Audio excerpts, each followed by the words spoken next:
नमस्ते, मेरा नाम डॉक्टर प्रांजल पांडे है और मैं कंसल्टेंट न्यूरोसर्जन हूँ। देखिए, शरीर में किसी भी अंग में अगर ट्यूमर हो जाए तो ये बहुत ही खतरनाक बात होती है और अगर ब्रेन में ट्यूमर हो जाए तो बहुत सीरियस ये मामला निकल जाता है। तो मैं आज आपको बताना चाहता हूँ कि वो क्या कंडीशंस हैं, वो क्या सिम्टम्स हैं जिनसे आप ब्रेन ट्यूमर को थोड़ा जल्दी पहचान सकते हैं और अगर टाइमली हेल्प मिलती है तो इसका इलाज भी संभव है।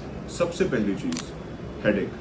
देखिए, ये बहुत कॉमन सोच है कि अगर ब्रेन में ट्यूमर होगा तो हेडेक होगा ही। ऐसा हमेशा नहीं होता, लेकिन कई बार जब ट्यूमर बढ़ने लगता है तो हेडेक की समस्या काफ़ी कॉमन होती है। ये हेडेक थोड़ा डल टाइप का, वेग, किसी एक पॉइंट पर नहीं, ऐसा होता है। खास तौर पे इस हेडेक की सिवियरिटी अगर आप देखें तो वो सुबह के टाइम सबसे ज़्यादा होती है। ऐसा नहीं है कि दिन भर ये हेडेक नहीं रहेगा, ये हेडेक रहता है, लेकिन दिन के समय सबसे ज़्यादा रहता है।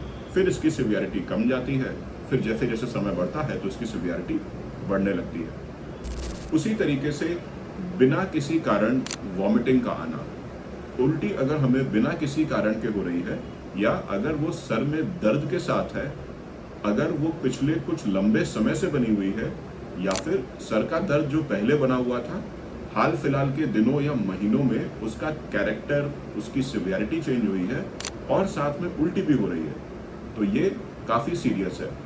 कई पेशेंट्स ये रिपोर्ट करते हैं कि उनको ये उल्टी खास तौर पे सुबह होती है। उल्टियाँ अगर आपको आपके हेडेक के साथ हो रही हैं, जो खास तौर पे सुबह के टाइम ज़्यादा होती हैं, तो ये काफ़ी सीरियस है और आपको ऐसे सिम्टम्स को बिल्कुल भी इग्नोर नहीं करना चाहिए। इसके साथ साथ ब्रेन ट्यूमर के पेशेंट कई बार दौरे के साथ भी प्रेजेंट करते हैं। दौरा यानी कि आम भाषा में जिसको कहते हैं मिर्गी का दौरा। और मिर्गी का दौरा हर बार वैसा नहीं होता जैसा हमने टीवी या पिक्चरों में देखा है कि कोई बेहोश हो गया, उसके मुंह से झाग छूट गया। कई बार आपके हाथ या पैर का कोई एक अंग ही हिलेगा या फिर उसमें सुनपन आएगा और एकदम से चला जाएगा।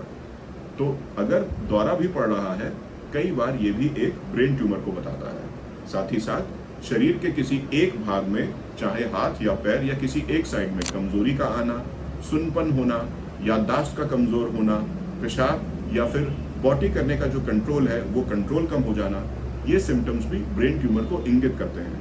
तो अगर आपको या आपके किसी जानने वाले को ऐसे कोई भी सिम्टम्स हैं जिनका कोई कारण नहीं मिला है, तो प्लीज़ इसे बिल्कुल भी इग्नोर मत करिए और तुरंत अपने नियरेस्ट न्यूरोसर्जन से एक सलाह ज़रूर लीजिए।